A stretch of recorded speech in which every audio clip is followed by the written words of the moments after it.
कैसे हो आप लोग? चलिए आप लोग बहुत आशा करता हूँ कि आप लोग अच्छे होंगे। चलिए आपका क्लास आज का है केमिस्ट्री का। चलिए आपका पहला क्वेश्चन है। चलिए देखिए आपका पहला क्वेश्चन है विस्थापन अभिक्रिया क्या है। विस्थापन अभिक्रिया जो है क्या है इसके बारे में जानेंगे और उसके बाद जानेंगे दूसरा क्वेश्चन है विस्थापन अभिक्रिया क्या है। तो पहले चलिए विस्थापन अभिक्रिया क्या है जान लेते हैं। जब एक अधिक अभिक्रियाशील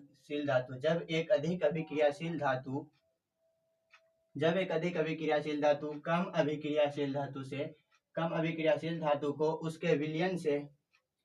उसको विलयन से विस्थापित कर दे। क्या कर दे? विस्थापित कर दे। जब एक अधिक अभिक्रियाशील धातु कम अभिक्रियाशील धातु को उसके विलयन से विस्थापित कर दे तो उसे क्या कहा जाता है? विस्थापन अभिक्रिया कहा जाता है। जब एक अधिक अभिक्रियाशील धातु कम अभिक्रियाशील धातु को उसके विलयन से विस्थापित कर देता है तो उसे क्या कहा जाता है? विस्थापन अभिक्रिया कहा जाता है। चलिए इसका एग्जाम्पल भी दिया गया है तो एग्जाम्पल भी इसके साथ में लिख लीजिएगा। चलिए अगला आपका है द्विविस्थापन अभिक्रिया। द्विविस्थापन अभिक्रिया क्या है? तो चलिए देखिए द्विविस्थापन अभिक्रिया क्या है। द्विविस्थापन अभिक्रिया किसे कहेंगे? क्या द्विविस्थापन अभिक्रिया से आप क्या समझते हैं?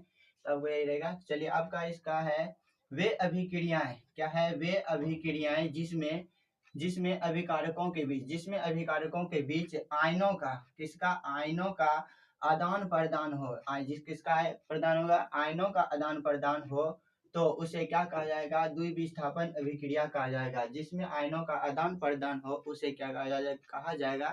द्विविस्थापन अभिक्रिया कहा जाएगा। और इसके साथ में आपका एग्जाम्पल भी दिया गया है उदाहरण में। जैसे यहाँ देख सकते दिया गया है Na2 और क्या है Na2SO4 प्लस क्या है BaCl2 arrow BaSO4 plus 2NaCl। इसका द्विविस्थापन अभिक्रिया का क्या एग्जाम्पल है? और विस्थापन अभिक्रिया का एग्जाम्पल में है Fe plus CuSO4 arrow FeSO4 plus Cu। चलिए आप लोग अच्छे तरह से लिख लीजिएगा और याद कर लीजिएगा क्योंकि आपके एग्जाम बहुत नजदीक आ चुके हैं मैट्रिक का। तो आप लोग अच्छी तरह से याद कर लीजिए और ध्यान से।